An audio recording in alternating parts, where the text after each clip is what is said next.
자, 우리 사도행전을 읽기 전에 신약 성경 읽기 길라잡이 한번 참조해 주시기 바랍니다. 없으신 분들은 그냥 들으셔도 되겠어요. 이 길라잡이 내용이 사도행전 아주 짧게 되어 있습니다. 간략하게 사도행전이 어떤 책인지 우리가 알아보고 그리고 나서 사도행전을 읽는데 오늘 다 못 읽고요. 한 3번, 더 많으면 4번까지도 나눠서 읽도록 하겠습니다. 자, 먼저 사도행전은 앞에 누가복음이라는 일부 책이 한 권 더 있어요. 그리고 사도행전은 누가복음과 쌍둥이 책인데 2부라고 볼 수 있겠습니다.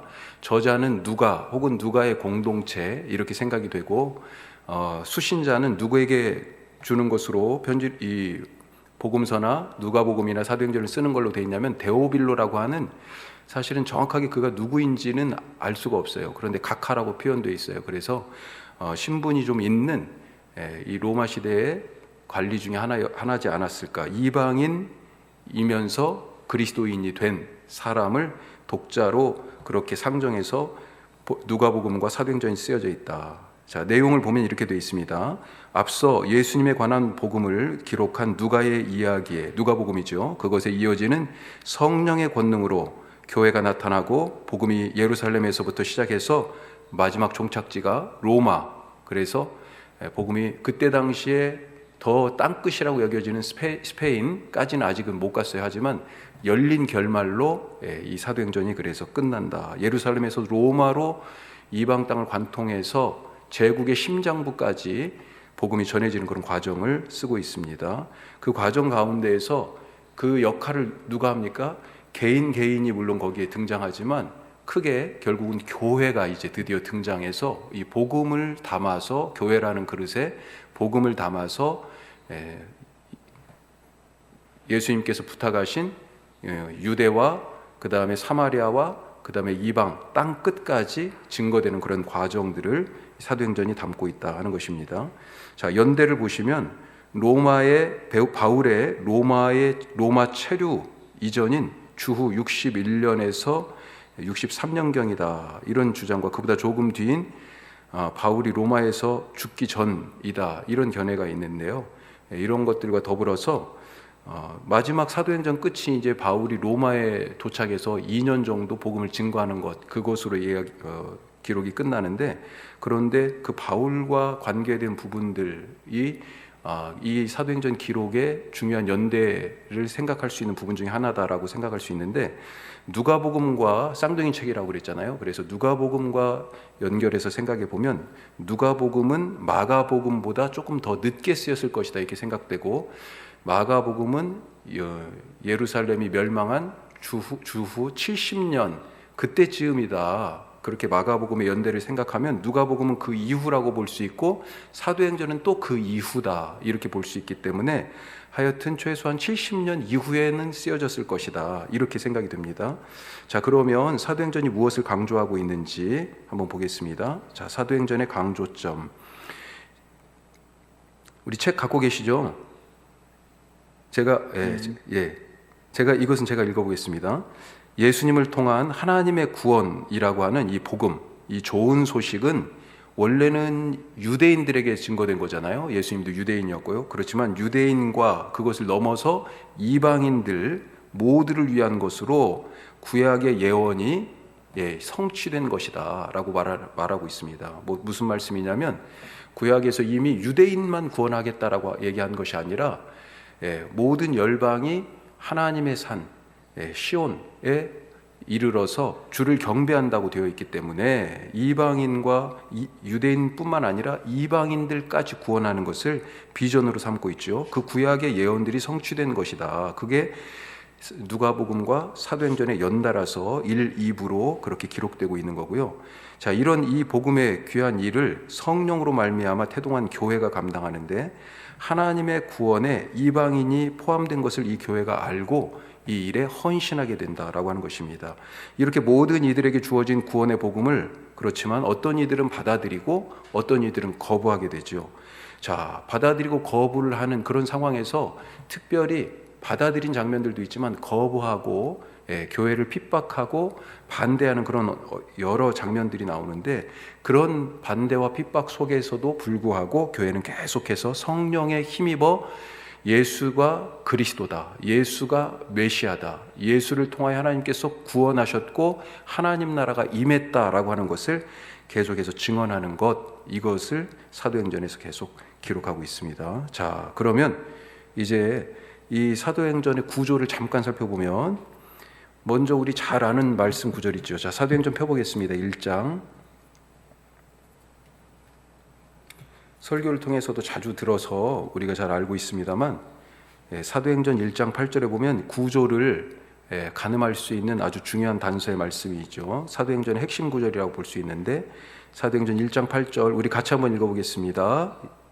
오직 성령이 너희에게 임하시면 너희가 권능을 받고 예루살렘과 온 유대와 사마리아와 땅끝까지 이르러 내 증인이 되리라 하시니라. 아멘. 예, 그렇습니다. 자, 여기 보면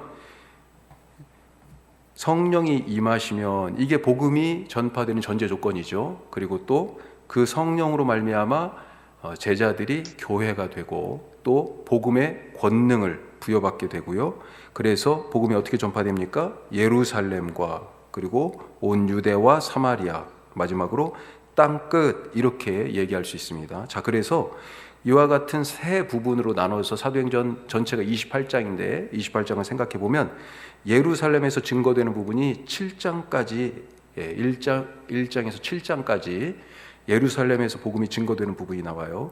이때 이제 예루살렘 안에서 성령이 임하고 제자들이 교회가 되는 장면, 베드로가 설교하고 또 투옥되고 또 7 집사님들이 세워지고 이런 장면들이 지금 여기에 나오는 거죠. 그리고 나서 이 7 집사님들이 세워졌을 때 스데반 집사가 순교하게 되죠. 이 순교를 계기로 해가지고 예루살렘에 처음 만들어졌던, 세워졌던 이 교회 공동체가 깨지게 되는데, 그러면서 사람들이 뿔뿔이 흩어집니다. 그래서 유다와 사마리아까지로 이제 복음이 증거된다라고 하는 것이 8장부터 12장까지, 8장에서 12장, 여기는 유다와 사마리아까지 복음이 증거되는 장면이고요. 그리고 세 번째로 땅끝까지, 이제 13장에 이르르면 본격적으로 이 복음의 전파 사역을 위하여 바울이 등장하게 되는데, 바울이 1차, 2차, 3차 전도여행과 마지막 로마로 가는 전도여행, 이런 전도여행들을 통해 가지고 복음을 증거하는, 땅끝까지 증거하는 과정. 자, 그래서 예루살렘, 그 다음에 온 유다와 사마리아, 또 땅끝, 이방 땅까지, 이렇게 크게 세 단락으로 나눠볼 수 있습니다. 자, 이것을 인물 중심으로 나누면 두 단락으로, 둘로 크게 구분할 수 있는데, 사도행전을 하나는 베드로를 중심으로, 12장까지는 베드로가 주요 인물이에요. 그 다음에 13장부터는 말씀드린 것처럼 바울이 선교여행이 나오는데 바울이 이제 중심 인물로 등장합니다. 이렇게 생각해 볼 수 있고요. 또 한 가지, 우리 교재에는 없습니다만, 예루살렘에서 이방 땅을 관통해 가지고 이제 제국의 심장부인 로마까지 가는 것을 이 복음 사도행전 기록의 그런 뼈대, 줄거리라고 볼 수 있다. 그러면 이 복음이 그렇게 전파되고 이동되는 과정에 사도행전에 아주 특징적인 그런 부분들이 또 있습니다. 그것을 따라서 6 단락으로도 나눌 수 있는데, 예를 들면 책을 한번 찾아보십시오. 자, 사도행전 6장 7절 말씀. 자, 원래 이제 7장까지, 왜 그러냐면 7장에는 스데반 집사님이 설교한 내용이 나오거든요. 자, 그러니까 여기까지도 예루살렘에서의 복음 증거다, 이렇게 얘기할 수 있는데, 자, 6장 7절에 보면 이런 표현이 있습니다. 같이 읽어보겠습니다. 하나님의 말씀이 점점 왕성하여 예루살렘에 있는 제자의 수가 더 심히 많아지고 허다한 제사장들이도 이 도에 복종하니라. 아멘. 자, 이런 비슷한 표현이, 이게 지금 예루살렘에서의 복음 증거가 맞춰지는 시점에 이런 지금 말씀이 있어요. 자, 그런데 9장 31절 한번 보겠습니다. 9장 31절. 자, 방금 6장 7절 말씀이었죠. 그것과 비슷하게 9장 31절 제가 읽어보겠습니다. 그리하여 온 유대와 갈릴리와 사마리아 교회가 평안하여 든든히 서가고 주를 경외함과 성령의 유로로 진행하여 수가 더 많아지니라. 이게 지금 여기 보니까 유대, 온 유대, 그 다음에 갈릴리와 사마리아 나오죠. 예, 유대와 사마리아까지 지금 복음이 증거되고 거기에 교회가 세워진 얘기를 지금 쓰고 있어요. 그러면서 끝에 성령의 위로로 교인들의 수가 교회가 지금 부흥하고 있다, 이런 얘기를 지금 담고 있죠.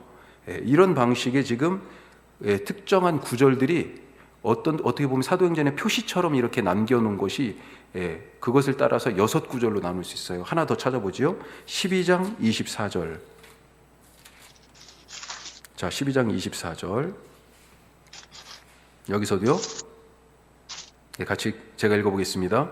하나님의 말씀은 흥왕하여 더하더라. 아멘. 자, 여기까지는 뭐냐면요, 이제 이방인에게, 이제 사마리아를 넘어서 이방인 고넬료라고 하는 이방인 백부장에게 복음이 증거되는, 처음으로 이제 유대 민족이나 사마리아 사람들도 사실은 큰 범위 안에서는 유대 민족이라고 볼 수 있는데, 거기를 벗어난 완전한 이방 사람에게 복음이 증거되는 첫 번째 얘기가 나오는데, 그 끝에 또 이런 말씀이 있어요. 자, 이런 단락들로, 이런 것으로, 이런 표지들로 구분해 볼 때 예루살렘에서 로마까지 한 6개 정도의 단락과 표지를 찾아볼 수 있다 하는 것입니다.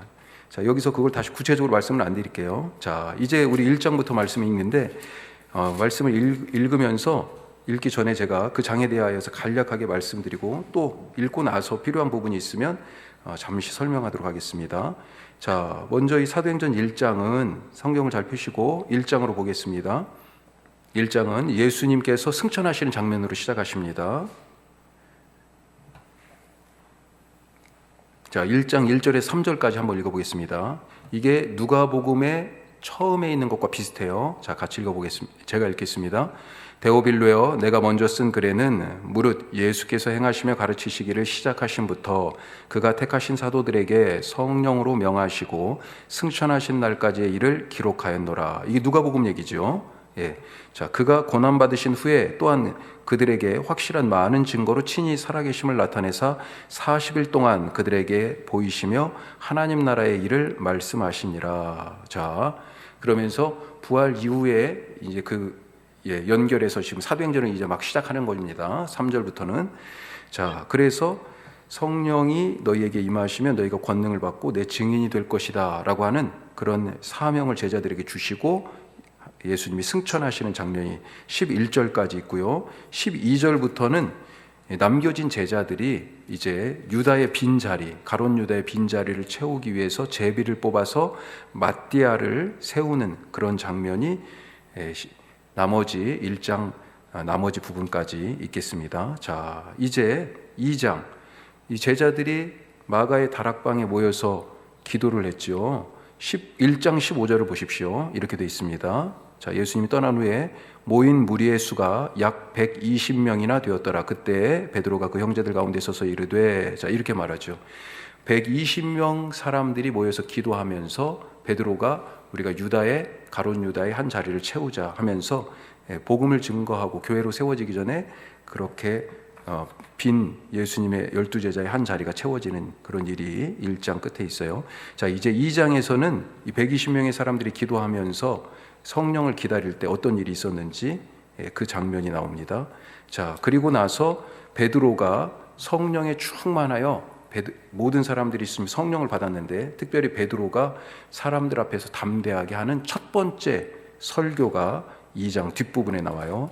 자, 우리 2장 말씀 같이 한번 읽는데, 우리 줌으로 들어오신 분 중에 제가 화면으로 그냥 순서대로 할게요. 천경민 집사님이 2장 말씀 읽겠습니다. 다른 분은 죄송하지만 그 오디오를 꺼주시면 더 좋겠습니다. 오순절 날이 이미 이르매 그들이 다 같이 한 곳에 모였더니 호련히 하늘로부터 급하고 강한 바람 같은 소리가 있어 그들이 앉은 온 집에 가득하며 마치 불의 혀처럼 갈라지는 것들이 그들에게 보여 각 사람 위에 하나씩 임하였더니 그들이 다 성령의 충만함을 받고 성령이 말하게 하심을 따라 다른 언어들로 말하기를 시작하니라. 그때에 경건한 유대인들이 천하 각국으로부터 와서 예루살렘에 머물러 있더니 이 소리가 나매 큰 무리가 모여 각각 자기의 방언으로 제자들이 말하는 것을 듣고 소동하여 다 놀라 신기하게 여겨 이르되 보라 이 말하는 사람들이 다 갈릴리 사람이 아니냐 우리가 우리 각 사람이 난 곳 방언으로 듣게 되는 것이 어찌 됨이냐 우리는 바데인과 메데인과 엘람인과 또 메소포타미아 유대와 갑바도기아 본도와 아시아 부르기아와 밤빌리아 애굽과 및 구레네 가까운 리비아 여러 지방에 사는 사람들과 로마로부터 온 나그네 곧 유대인과 유대교에 들어온 사람들과 그레데인과 아라비아인들이라 우리가 다 우리의 각 언어로 하나님의 큰 일을 말함을 듣는도다 하고 다 놀라며 당황하여 서로 이르되 이 어찌 된 일이냐 하며 또 어떤 이들은 조롱하여 이르되 그들이 새 술에 취하였다 하더라. 아멘. 베드로가 아멘. 예. 아멘. 예. 자, 여기 2장 1절에 보시면 오순절 날이 이름에 때가 오순절이에요. 왜 그러냐면 예수님 언제 죽으셨어요? 6월절 때 죽으셨거든요. 예. 그리고 나서 3일 있다 지금 부활하셨잖아요. 예. 그리고 나서 40일을 제자들하고 같이 계셨죠. 오수는 50일이에요. 그러니까 6월절에서 오순절까지 50일인데 그 중에 40일을 승천하신 후에 제자들과 같이 있었고 죽으신 후에 3일 만에 그러니까 43일이 지났어요. 아마 제자들은 120명이 다락방에 모여서 기도한 게 그러니까 한 일주일 정도 된 것 같아요. 오순절이 돼가지고 성령이 임했다 기도하던 제자들에게. 그래서 오순절이니까 6월절처럼 사방에서 예루살렘 유대 땅 바깥에서도 사람들이 와서 오순절을 지켜야 되거든요. 그래서 6월절 때처럼 지금 많은 사람들이 예루살렘에 있는데 이때 성령 받은 사람들이 지금 나가가지고 각국에서 온 사람들의 말로 막 얘기를 하니까 이 사람들이 미쳤구나, 새술에 취한 것 같다, 이런 얘기하고 있는 것입니다. 자, 그러면서 14절에 보시면 베드로가 11 사도와 함께 서서 소리를 높여 이르되 유대인들과 예루살렘에 사는 모든 사람들아 이 일을 너희로 알게 할 것이니 내 말에 귀를 기울이라. 이제 첫 번째 베드로의 설교가 나옵니다. 그러면서 예수님이 누구신지에 대하여서 너희들이 십자가에서 못 박아 죽인 예수가 누구신지에 대하여서 쭉 설교를 하죠. 예수님을 증거합니다. 자, 그 내용을 36절 앞부분을 좀 건너뛰고 36절부터 우리 청경민 집사님 다시 쭉 41절까지 읽겠습니다. 그런즉 이스라엘 온 집은 확실히 알지 못하니 너희가 십자가에 못 박은 이 예수를 하나님이 주와 그리스도가 되게 하셨느니라 하니라. 그들이 이 말을 듣고 마음에 찔려 베드로와 다른 사도들에게 물어 이르되 형제들아 우리가 어찌할꼬 하거늘 베드로가 이르되 너희가 회개하여 각각 예수 그리스도의 이름으로 세례를 받고 죄사함을 받으라. 그리하면 성령의 선물을 받으리니 이 약속은 너희와 너희 자녀와 모든 먼 데 사람 곧 주 우리 하나님이 얼마든지 부르시는 자들에게 하신 것이라 하고 또 여러 말로 확증하여 권하여 이르되 너희가 이 패역한 세대에서 구원을 받으라 하니 그 말을 받은 사람들은 세례를 받음에 이 날의 신도의 수가 3,000이나 더하더라. 아멘. 그들이 사도의 자, 여기까지 이 설교가 지금 이제 끝나고 나니까 뭐라고 해요? 사람들이 어찌할꼬 회개하면서 주님께 돌아오고 세례를 받은 사람들이 3,000명. 첫 번째 전도 집회에서 예수님에 대한 증거에서 3,000명이 지금 회개를 하는 일입니다. 자, 36절, 37절 아주 중요한 부분이고요. 지금 읽은 이 36절 이후에 나중에 다시 한 번 더 읽어보시면 좋겠습니다. 자, 이 설교 이후에 3,000명이 지금 회개하고 돌아왔죠. 그래서 어떤 일이 일어났어요? 교회가 이제 보이는 교회가 등장했어요. 예루살렘에. 자, 그 교회의 모습이 첫 번째 교회의 모습이 자, 이 다음 42절부터 47절까지 있습니다. 계속해서 읽어주세요. 그들이 사도의 가르침을 받아 서로 교제하고 떡을 떼며 오로지 기도하기를 힘쓰니라. 사람마다 두려워하는데 사도들로 말미암아 기사와 표적이 많이 나타나니 믿는 사람이 다 함께 있어 모든 물건을 서로 통용하고 또 재산과 소유를 팔아 각 사람의 필요를 따라 나눠주며 날마다 마음을 같이하여 성전에 모이기를 힘쓰고 집에서 떡을 떼며 기쁨과 순전한 마음으로 음식을 먹고 하나님을 찬미하며 또 온 백성에게 칭송을 받으니 주께서 구원받은 사람을 날마다 더하게 하시니라. 아멘. 아멘, 아멘. 자, 첫 번째 교회 모습이 여기 2장 베드로 설교 다음에 나오고요. 그 다음에 뒤로 넘어가시면 4장에서 베드로가 또 설교하는 장면이 나옵니다. 3장에서. 그리고 나서 4장 끝에 가면 방금 2장과 같은, 지금 읽은 이 교회 공동체와 같은 모습이 4장 32절부터 37절까지 처음 교회의 모습이 또 다시 한번 반복해서 나와요. 그래서 자기의 소유를 팔아 교회에 내놨다라고 하는 부분을 구체적으로 거기에서 얘기하고 있어요. 예를 들면 바나바라고 하는 바울의 멘토 같은 사람이 있죠. 바나바도 자기의 소유를 다 팔아가지고, 밭을 다 팔아가지고 사도들 앞에 그것을 내놨다라고 하는 장면이 거기에 나오죠. 자, 초대교회의 공동체에 대한 그런 구체적인 모습이 2장 끝과 4장 끝에 나오는데, 그 앞에 베드로의 첫 번째 설교, 두 번째 설교가 있다, 이렇게 생각하시면 되겠어요. 자, 이제 베드로의 첫 번째 설교에 대한 말씀을 드릴 텐데, 이 첫 번째 설교 1절에 보면 제9시 기도 시간에 이렇게 되어 있습니다.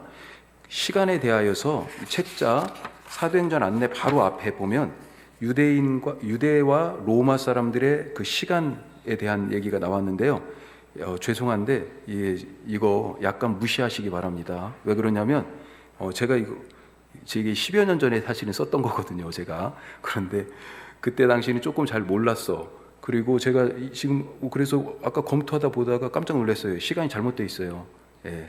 제가 그래서 이걸 수정해서 말씀해 드리면, 밤은 유대 사람들은 일경에서 사경이라고 불렀습니다. 그래서 해질 때에서 해 뜰 때까지, 그냥 통상적으로 쉽게 얘기하면 저녁 6시에서 아침 해 뜰 때 6시까지, 오전 6시까지 12시간을 밤이라고 얘기했는데, 밤은 3시간씩으로 구분했어요. 그래서 해질 때에서 오후 9시까지, 그 다음에 오후 9시에서 12시까지, 12시, 공시에서 오전 3시까지, 또 3시에서 해 뜰 때 6시까지, 이렇게 3시간씩.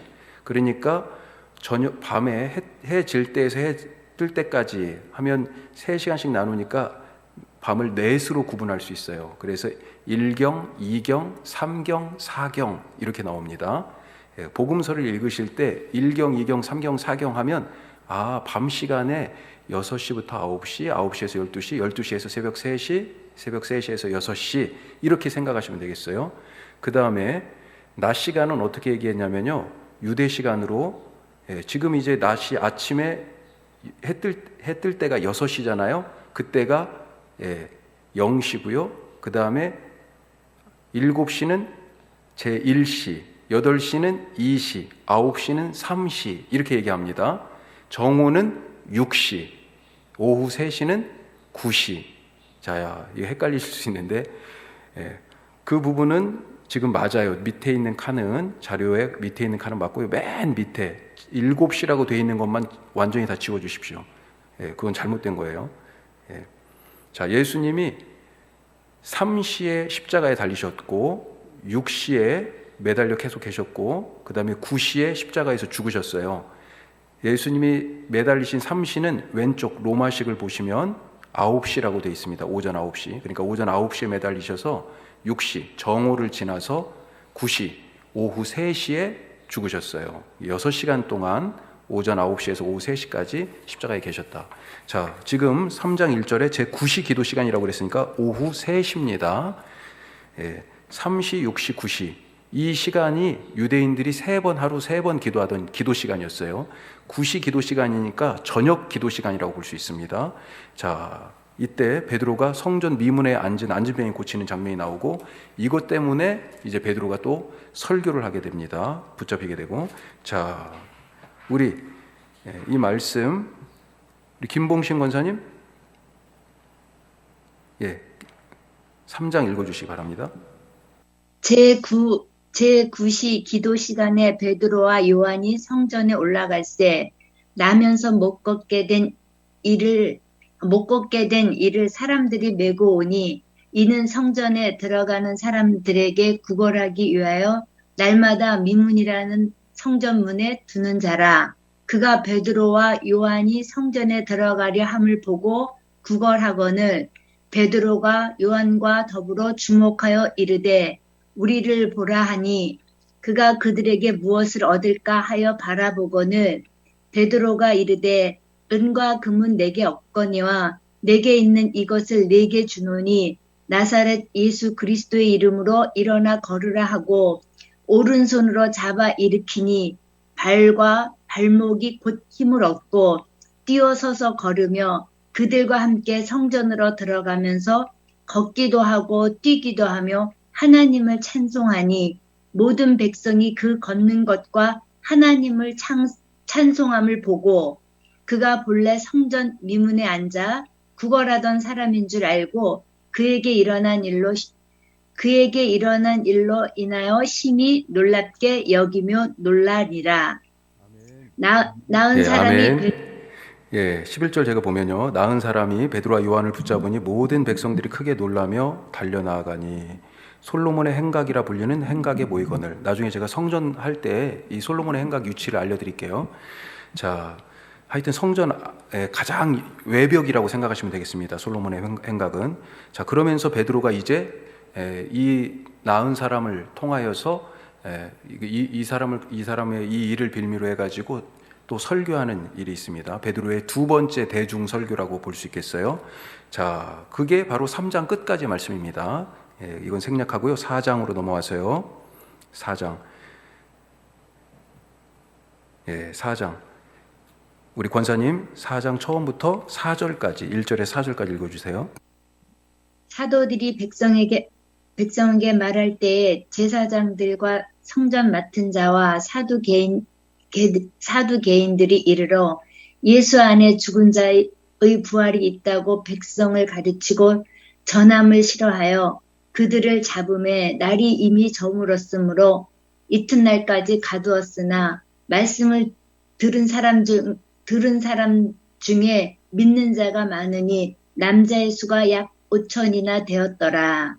아멘. 아멘. 예. 자, 베드로의 설교를 요약한 내용입니다. 4장 2절이 뭐라고 돼 있어요? 예수 안에 죽은 자의 부활이 있다고 백성을 가르치고 전함. 이것을 지금 제사장들과 그다음에 성전 맡은 자, 성전의 권력들이죠. 그리고 사두개인들, 이 사람들이 다 종교 귀족들입니다. 이 사람들이 싫어해가지고 결국 사도들이 3절 체포가 됐습니다. 드디어. 그런데 이때 이 성전 미문에 앉아있던 사람이 병나은 이 사건과 베드로의 설교 때문에 주님을 믿게 된 사람들이 5천. 자, 아까 3천이 믿었고 지금 5천 명이 또 믿었어요. 이 사람들이 바로 지금 예루살렘 교회의 저변 혹은 나중에 핵심이 되었다라고 이렇게 볼 수 있습니다. 자, 이튿날 5절에 보면 관리들과 장로들과 서기관들이 예루살렘에 모여서 이제 신문을 하려고 그러죠. 그러니까 8절에 베드로가 성령이 충만하여서 그들에게 지금 또 예수님에 대하여서 말하는 장면이 나옵니다. 자, 그런데 21절에 보시면요. 넘어가서 21절에 자, 21절에 보면 관리들이 지금 베드로와 제자들이 붙잡혔잖아요. 어떻게 하고 싶은데 백성들 때문에 어떻게 처벌할지 방법을 못 찾고 다시 말하지 마 하고 위협하여 내보내주는 장면이 나옵니다. 자, 그러면서 이 일을 통하여서 하나님께 영광을 돌리는 장면이 그 뒤에 나오고요. 교회가 이런 모습을 통해 가지고 예루살렘에 어떻게 만들어졌는지 2장 끝부분에 이어서 4장 32절부터 마지막 절까지 초대교회의 모습을 말하고 있습니다. 특히 초대교회의 모습은 자기가 가진 것을 다 팔아서 사람들에게 교회에 내놓고 필요한 사람들이 가져가도록 한 것이었는데 그 부분을 32절부터 37절까지 우리 권사님 한 번 더 읽어주시겠습니다.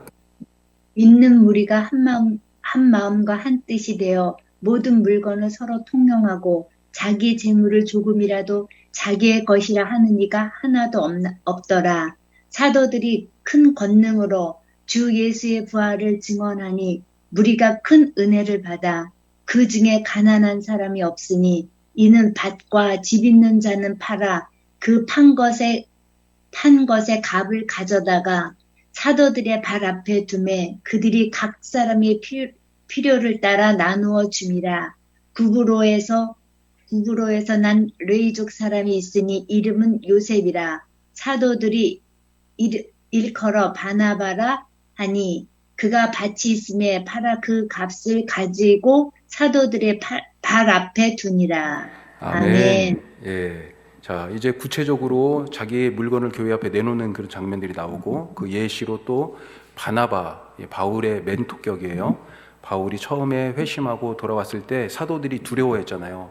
예루살렘 교회 사람들이 바울이 정말로 그렇게 변했는지에 대해서 확신을 못 갖고 있을 때 바나바가 예루살렘 교회에 바울을 소개했고 또 바울이 그럼에도 불구하고 실망해서 고향에 내려가 있었는데 나중에 시리아의 안디옥 교회가 선교의 이제 베이스 캠프가 됐을 때 그때 바나바가 바울을 또 고향까지 다소까지 찾아가 가지고요 안디옥 교회로 데려와서 거기서 같이 함께 1차 전도 여행을 떠나는 그런 장면이 나와요.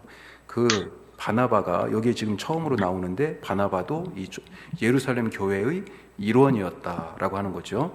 자, 이 장면이 이제 조금 더 확장되어서 자기의 소유를 팔아서 교회 앞에 내놓고 그리고 그 교회는 필요한 사람들이 그걸 가져다 복음을 위하여 사용했다라고 하는 이 귀한 모습이 오염되는 장면이 5장에 나옵니다.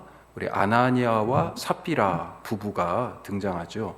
이 사람들은 자기들이 판 것을 다 안 내놓고 반절쯤 내놓고요. 그리고 다 팔았어요. 다 이게 전부예요. 라고 속였습니다. 그래서 성령을 속였다 해가지고 아나니아 남편이 먼저 죽고 아내 삽비라가 한 3시간 후에 또 와서 똑같은 거짓말을 해가지고 같이 죽게 되는 좀 무시무시한 사건이 일어났어요. 자, 그 장면이 5장에 있습니다. 자, 그 이후에 교회가 핍박받는 장면이 5장 17절부터 있어요. 이것은 한번 읽어보죠. 5장 17절에서 마지막 42절까지 우리 전희정 집사님 5장 17절부터 마지막 절까지 읽어주세요. 대제사장과 그와 함께 있는 사람 즉 사두개인의 당파가 다 마음에 시기가 가득하여 일어나서 사도들을 잡아다가 옥에 가두었더니 주의 사자가 밤에 옥문을 열고 끌어내어 이르되 가서 성전에 서서 이 생명의 말씀을 다 백성에게 말하라 하매 그들이 듣고 새벽에 성전에 들어가서 가르치더니 대제사장과 그와 함께 있는 사람들이 와서 공회와 이스라엘 족속의 원로들을 다 모으고 사람을 옥에 보내어 사도들을 잡아오라 하니 부하들이 가서 옥에서 사도들을 보지 못하고 돌아와 이르되 우리가 보니 옥은 든든하게 잠기고 지키는 사람이 문에 있으되 문을 열고 본즉 그 안에 한 사람도 없더이다 하니 성전 맡은 자와 제사장들이 이 말을 듣고 의혹하여 이 일이 어찌 될까 하더니 사람이 와서 알리되 보소서 옥에 가두었던 사람들이 성전에 서서 백성을 가르치더이다 하니 성전 맡은 자가 부하들과 같이 가서 그들을 잡아왔으나 강제로 못함을 백성들이 돌로 칠까 두려워함이더라. 그들을 끌어다가 공회 앞에 세우니 대제사장이 물어 이르되 우리가 이 이름으로 사람을 가르치지 말라 하고 언급하였으되 너희가 너희 가르침을 예루살렘에 가득하게 하니 이 사람이 피를 우리에게 돌리고자 함이로다. 베드로와 사도들이 대답하여 이르되 사람보다 하나님께 순종하는 것이 마땅하니라. 너희가 나무에 달아 죽인 예수를 우리 조상의 하나님이 살리시고 이스라엘에게 회개함과 제사함을 주시려고 그를 오른손으로 높이사 임금과 구주로 삼으셨느니라. 우리는 이 일의 증인이요 하나님이 자기에게 순종하는 사람들에게 주신 성령도 그러하니라 하더라. 그들이 듣고 크게 노하여 사도들을 없이 하고자 할세 바리새인 가말리엘은 율법 교사로 모든 백성에게 존경을 받는 자라. 공회 중에 일어나 명하여 사도들을 잠깐 밖에 나가게 하고 말하되 이스라엘 사람들아 너희가 이 사람들에게 대하여 어떻게 하려는지 조심하라. 이전에 드다가 일어나서 스스로 선전함에 사람이 약 400명이나 따르더니 그가 죽임을 당함에 따르던 모든 사람들이 흩어져 없어졌고 그 후에 호적할 때에 갈릴리의 유다가 일어나 백성을 깨어 따르게 하다가 그도 도망한즉 따르던 모든 사람들이 흩어졌느니라.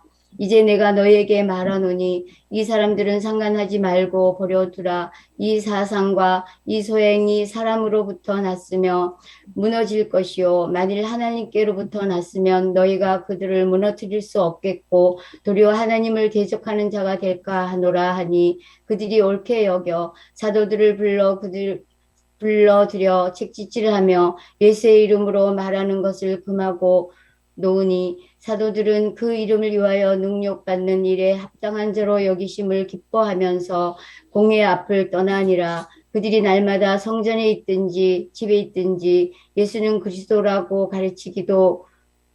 가르치기와 전도하기를 그치지 아니하니라. 아멘. 아멘, 아멘. 예, 감사합니다.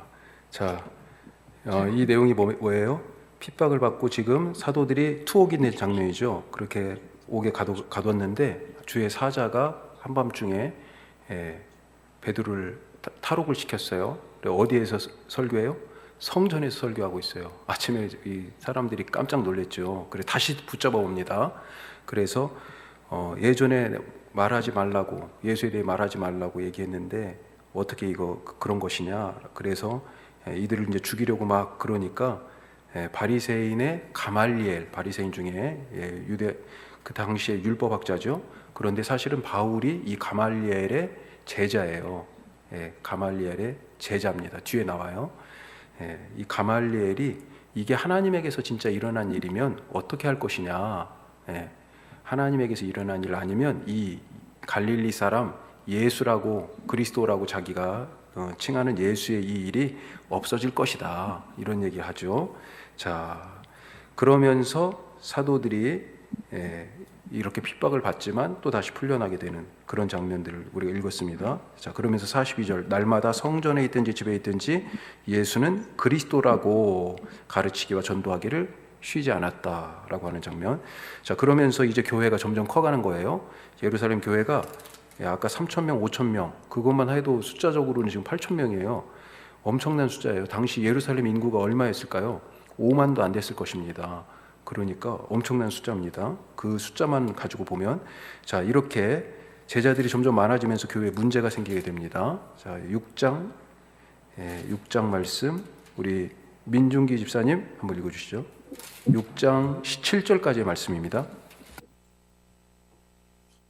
그때 제자가 더 많아졌는데 헬라파 유대인들이 자기의 과부들이 매일의 부재에 빠짐으로 히브리파 사람을 원망하니 12사도가 모든 제자를 불러 이르되 우리가 하나님의 말씀을 제쳐놓고 접대를 일삼는 것이 마땅하지 아니하니 형제들아 너희 가운데서 성령과 지혜가 충만하여 칭찬받는 사람 7을 택하라.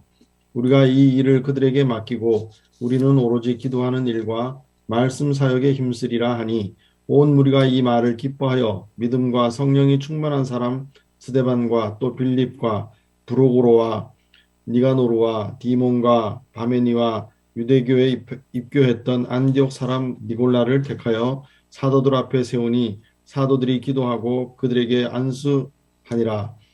하나님의 말씀이 점점 왕성하여 예루살렘에 있는 제자의 수가 더 심히 많아지고 허다한 제사장의 무리도 이 도에 복종하니라. 아멘. 자, 예루살렘과 온 유대와 사마리아 땅끝까지 그랬잖아요. 여기 7절에 표시를 하나 해주세요. 여기가 예루살렘 지금 표시가 딱 돼 있어요. 하나님의 말씀이 점점 왕성하여 어디예요? 예루살렘에. 지금 예루살렘에 복음이 충만하게 증거된 장면이에요. 그래서 교회가 이제 차고 넘치고 새로운 조직까지도 필요할 정도가 됐어요. 그래서 첫 번째 교회 조직을 효과적인 복음 사역을 위해서 7명의 집사님이 세워졌고 그 이름들이 지금 5절에 쭉 나왔죠. 자, 그리고 그것을 갖다가 갈무리 해가지고 7절에서 요약해서 정리하고 있고요. 심지어는 제사장의 무리들 중에서도 예수님을 믿는 자들이 나왔다 이렇게 돼 있습니다. 자, 매일 구제의 히브리파 사람과 헬라파 사람이 매일 구제의 문제 때문에 갈등하게 되는 교회의 모습이 나오는데 구제라고 표현된 단어가 뭐냐면 음식을 나눠주는 일, 이렇게 얘기할 수 있습니다. 음식을 나눠주는 일, 그걸 가지고 유대인들, 그러니까 히브리파 사람 그리스도인들이 교회 중심이에요. 더 많은 사람들이고요. 헬라파 그리스도인 출신이 이방 지역인 그런 사람들이 교회 소수파예요. 이 사람들이 소수파가 교회에서 조금 음식 나눠주는 일에 있어서 소외되는 그런 일 때문에 사도들이 그거 일은 우리 집사님들을 세워서 그럼 맡기고 우리는 사도들은 말씀 전하는 일에 전력하는 것이 복음을 위해서 훨씬 좋겠습니다 라고 정하고, 그렇게 교회가 새로운 모습으로 또 한 단계 변하는 모습을 우리가 이제 보게 됐습니다. 8절부터는 스데반 집사님 얘기가 나와요. 7 집사님 중에 한 분인 스데반 집사님이 복음을 전하는 장면들, 그리고 붙잡히는 일이 나오는데 13절 보십시오. 12절, 13절. 우리 그 8절부터 쭉 한번 읽어주시죠. 마지막 절까지. 우리 민 집사님. 스데반이 은혜와 권능이 충만하여 큰 기사와 표적을 민간에 행하니 이른바 자유민들 즉 구레네인, 알렉산드라인, 길리기아와 아시아에서 온 사람들의 회당에서 어떤 자들이 일어나 스데반과 더불어 논쟁할세. 스데반이 지혜와 성령으로 말함을 그들이 능히 당하지 못하여 사람들을 매수하여 말하게 하되, 이 사람이 모세와 하나님을 모독하는 말을 하는 것을 우리가 들었노라 하게 하고, 백성과 장로와 서기관들을 충동시켜 와서 잡아가지고 공회에 이르러 거짓 증인들을 세우니 이르되, 이 사람이 이 거룩한 곳과 율법을 거슬러 말하기를 마지 아니하는도다. 그의 말에 이 나사렛 예수가 이곳을 헐고 또 모세가 우리에게 전하여 준 규례를 고치겠다 함을 우리가 들었노라 하거늘, 공회 중에 앉은 사람들이 다 스데반을 주목하여 보니 그 얼굴이 천사의 얼굴과 같더라. 아멘. 자, 스데반 집사님이 붙잡혔습니다. 그래가지고 거짓 증인들을 지금 세워가지고 스데반 집사님을 고발하죠. 내용이 13절에 나와 있어요. 마이크는 끄신 채로 한번 같이 읽겠습니다. 13절.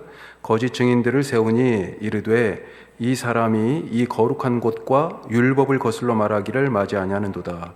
두 가지 죄목이에요. 거룩한 곳 무엇입니까? 성전입니다. 성전. 그 다음에 율법. 그러니까 이 유대 공동체를 지탱하는 두 가지, 율법과 성전, 이 두 가지를 지금 거슬러서, 그러니까 우리 공동체와 신앙을 깨뜨리려고 하는 사람이다. 그렇게 지금 얘기하고 있는데요. 스데반 집사님을 고발한 이 두 가지 죄목을 사실은 원래 예수님에게서 찾아볼 수 있는 거고요. 예수님이 그래서 성전을 정화하는 사건이나 율법에 대한 논쟁들, 안식일 법을 어기고 정결법을 어기고, 이거 전부 다 율법을 어겼다. 이 두 가지 성전과 율법에 대한 부분으로 사실은 예수님이 미움을 사가지고 십자가에 죽었다라고 해도 과언이 아닌데, 스데반 집사님에게도 똑같이 그런 죄목을 적용하고 있고, 또 바울에게도 그렇습니다. 뒤로 사도행전 21장 28절 한번 찾아보겠습니다. 21장 28절. 여기서는 이제 바울이 붙잡힌 장면이에요. 21장 28절. 자, 그대로 그 상태에서 같이 한번 읽겠습니다. 28절. 외치되 이스라엘 사람들아 도우라. 이 사람은 각처에서 우리 백성과 율법과 이 곳을 비방하여 모든 사람을 가르치는 그 자인데, 또 헬라인을 데리고 성전에 들어가서 이 거룩한 곳을 더럽혔다 하니. 자, 바울이 헬라인을 데리고 같이 함께 왔던 무리 중에 디도 데리고 아마 간 일 때문에 그런 것 같은데요. 성전에 할례받지 않은 사람을 데리고 들어갔다. 그래서 성전을 모독했다. 또 뭐라고 돼 있어요? 율법과 이곳이 성전이죠. 율법과 성전에 대하여서 이것을 깨뜨리려고 해서 우리 백성들을 갖다가 결국 와해시키려고 하는 신앙과 민족의 반역자다. 이렇게 지금 바울도 똑같은 내용으로 고소를 당하고 있는 거예요. 자, 이래서 스데반 집사님이 붙잡혔는데, 이것에 대하여 7장 1절에 보니까 7장 1절 대제사장이 이 거짓 증인하는 이 고소가 사실이냐, 그렇게 스데반 집사님에게 신문을 하는 거죠. 그러니까 스데반 집사님이 대답을 하는 장면인데, 이것이 일종의 설교라고 볼 수 있겠습니다. 자기에 대한 복음에 대한 변론이면서 설교지요. 그 이야기가 7장 아주 길게 쭉 이어져 있고요. 자, 여기는 그 끝만 한번 보겠습니다. 51절에서 53절까지 우리 신희택 집사님 한번 읽어주십시오. 7장 51절에서 53절까지 설교의 끝이에요. 자, 그러면서 이스라엘 백성들을 책망하는 장면부터 시작합니다. 51절. 예, 목이 신희택 집사님. 곱고 마음과 귀의 할례를 받지 못한 사람들아, 너희도 너희 조상과 같이 항상 성령을 거스르는도다. 너희 조상들이 선지자들 중에 누구를 박해하지 아니하였느냐? 의인이 오시리라 예고한 자들을 그들이 죽였고, 이제 너희는 그 의인을 잡아 준 자요 살인한 자가 되나니, 너희는 천사가 전한 율법을 받고도 지키지 아니하였도다 하니라. 아멘. 예, 계속해서 이제 스데반 집사님이 이 설교 때문에 결국은 유대인들이 충동을 받아가지고 죽게 되는 이제 장면, 순교의 장면 끝까지 읽어주시기 바랍니다. 그들이 이 말을 듣고 마음에 찔려 그를 향하여 이를 갈거늘 스데반이 성령 충만하여 하늘을 우러러 주목하여 하나님의 영광과 및 예수께서 하나님 우편에 서신 것을 보고 말하되, 보라, 하늘이 열리고 인자가 하나님 우편에 서신 것을 보노라 한데, 그들이 큰 소리를 지르며 귀를 막고 일제히 그에게 달려들어 성 밖으로 내치고 돌로 칠세. 증인들이 옷을 벗어 사울이라 하는 청년의 발 앞에 두니라. 그들이 돌로 스데반을 치니 스데반이 부르짖어 이르되, 주 예수여, 내 영혼을 받으시옵소서 하고 무릎을 꿇고 크게 불러 이르되, 주여, 이 죄를 그들에게 돌리지 마옵소서. 이 말을 하고 자니라. 아멘. 예, 아멘. 계속해서 3절까지 8장 3절까지 읽어주십시오. 사울은 그가 죽임을 당함을 마땅히 여기더라. 그날에 예루살렘에 있는 교회에 큰 박해가 있어 사도 외에는 다 유다와 사마리아 모든 땅으로 흩어지니라. 경건한 사람들이 스데반을 장사하고 위하여 크게 울더라. 사울이 교회를 전멸할 때 각 집에 들어가 남녀를 끌어다가 옥에 넘기니라. 아멘. 아멘. 예, 스데반 집사님이 돌아가시는 장면, 그리고 거기에 사울이 나중에 바울이라고 불려지죠. 예, 같은 이름입니다. 사울과 바울은. 사울은 유대식 이름이고요, 표현이고, 그 다음에 바울은 헬라식 이름이에요. 예, 같은 사람 이름이 바뀐 게 아니고 표현이 달라진 겁니다. 예, 자, 여기에 바울이 이제 사울이라는 이름으로 등장합니다. 자, 그리고 교회가, 예루살렘에 있던 교회가 지금 당한 어려움이잖아요. 그래서 8장 2절에 보면, 그날에 예루살렘에 있는 교회에 큰 박해가 있어 사람들이 이제 흩어집니다. 사도 외에는 나머지 사람들은 전부 유대, 사마리아 모든 땅으로 흩어졌다. 자, 복음이 이제 그래서 예루살렘의 범위를 넘어서는 거예요. 자, 오늘 우리가 8장까지 하는데 8장 이 장면이 이제 예루살렘을 넘어서 어디요? 사마리아에 복음이 전파된 장면입니다. 특별히 사마리아 성에 복음이 전파될 때 시몬이라는 전에 사마리아 성에서 영적 그 능력으로 사람들을 이렇게 사마리아 사람들을 확 휘어잡고 있던 그런 마술사라고 표현되어 있는데, 그런 일종의 무당이죠. 무당이 등장합니다. 자, 이 무당 시몬이, 마술사 시몬이 성령이 임하는 것을 보고 자기도 그렇게 성령을 받기를 원하면서 돈을 주고 사도들에게, 베드로에게 돈을 주고 나도 성령 받게 해주세요, 이런 장면이 나와요. 그래가지고 그것 때문에 아주 큰 질책과 저주를 받죠. 이 사람 이름이 시몬이잖아요. 영어로 얘기하면 사이먼, 시몬 베드로의 그 시몬하고 발음 같습니다. 사이먼인데, 이 사람이 돈 주고 성령을 살려고 했다라고 하는 것 때문에 성직 매매라고 하는 영어 단어 이름이 이 사람 이름으로 돼 있어요. 사이먼이 이렇게 돼 있습니다. Y가 하나 붙어가지고, 이름 끝에 Y가 하나 붙어가지고 이 사람 이름을 그대로 성직 매매로 그렇게 부르고 있어요.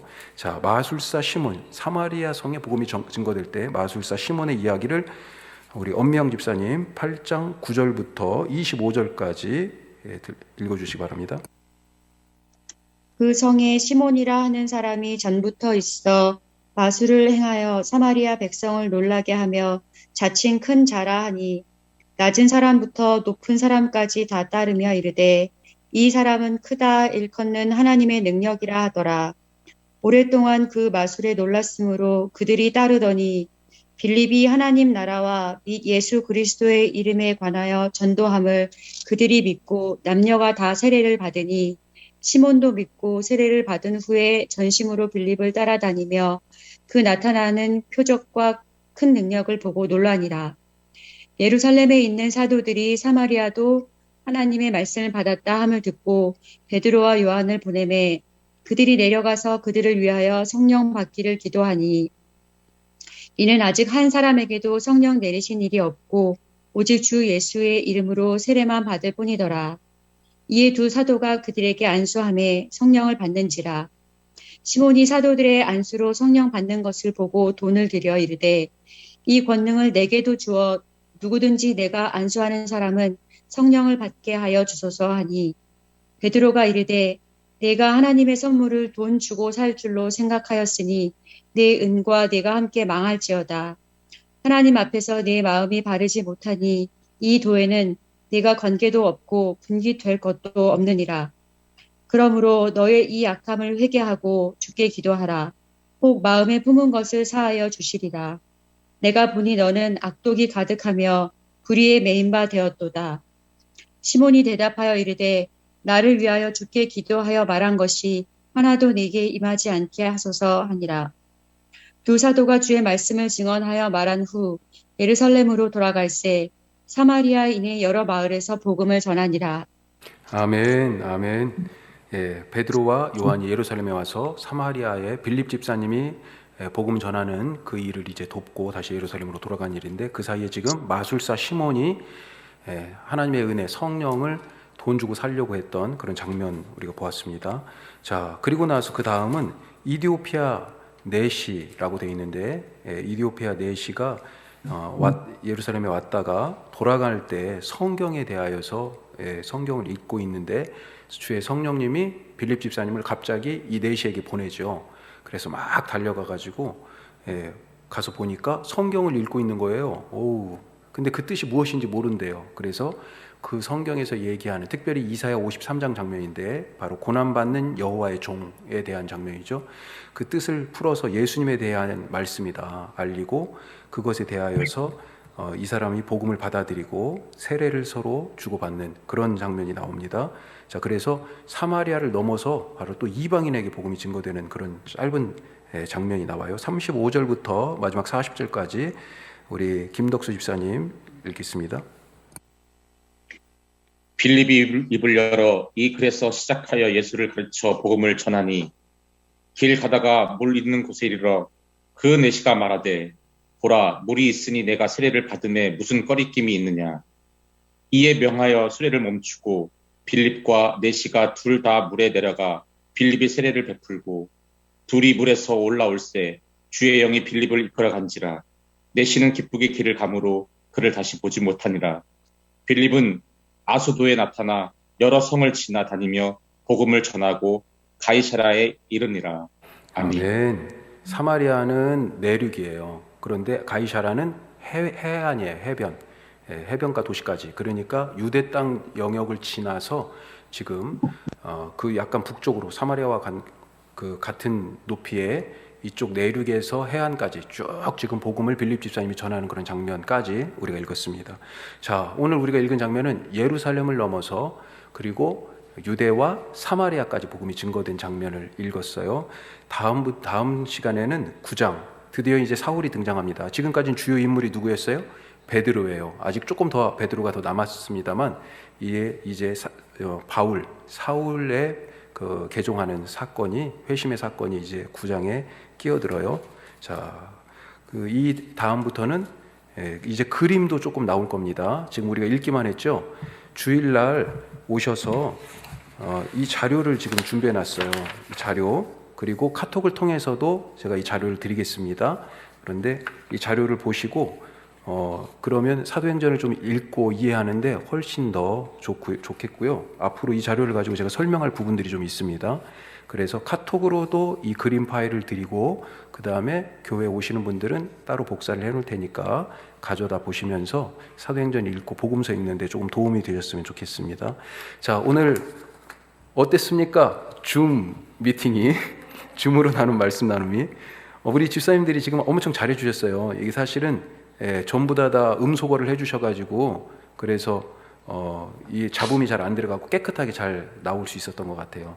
이렇게 다음 시간에도 해주시면 더 좋겠습니다. 우리 소감은 나중에 제가 따로 또 여쭤보고요. 쇼트트랙 봐야 된다고 누가 그래가지고 기도하고 마치도록 하겠습니다. 감사합니다. 기도하겠습니다.